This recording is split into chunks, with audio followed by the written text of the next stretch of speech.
may bago tayong gagawin. At it is time to give back and spread the love. Kaya magpapak kami ngayon ng mga relief goods para ipamigay sa ating mga kababayan na nangangailangan. Siyempre, alam naman natin na during yung ECQ, ang daming taong nagugutom, ang daming taong nahihirapan kasi nga no work, no pay. At ako, I want to do my part. And kami ng buong pamilya ko, parang na-realize namin na gusto namin tumulong in our own little way. So, lahat kami dito, this is coming from our heart. At syempre, gusto ko magpasalamat sa inyo dahil kayo din ang naging way para makatulong ako. So, this is from me, from you.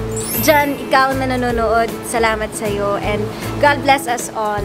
Let's pack.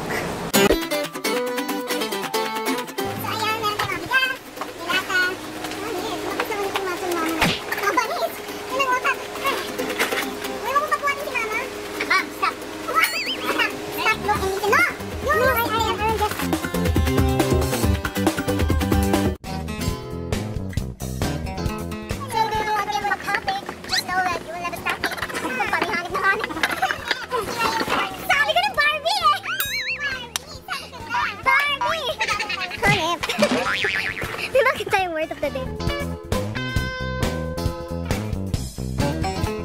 Pinoy ways of having...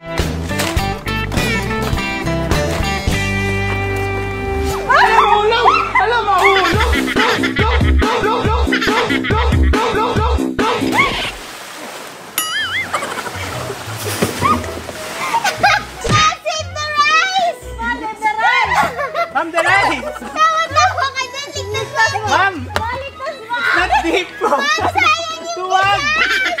Kuya ka! Yung bigas na niligtas mo, dapat ako! Alam na, log! Dapat ako niligtas mo yung bigas! Hindi ako marunong lumangoy! Si kuya, hindi ako yung niligtas, yung bigas! Ay, hindi ako hindi marunong lumangoy. Laglag ka, girl. Sino yung pinakamabait na anak? Hindi man lang tumulong. Hindi kasi ako marunong lumangoy, guys. Happy ka, ma'am? Swimming siya bigla. Girl, kailangan natin mag-impake, girl. Yung face towel mo, ma. Kunin mo na, ma'am! Kunin ka. Ay, nako. Sa sobrang kabado nilaglig yung face towel.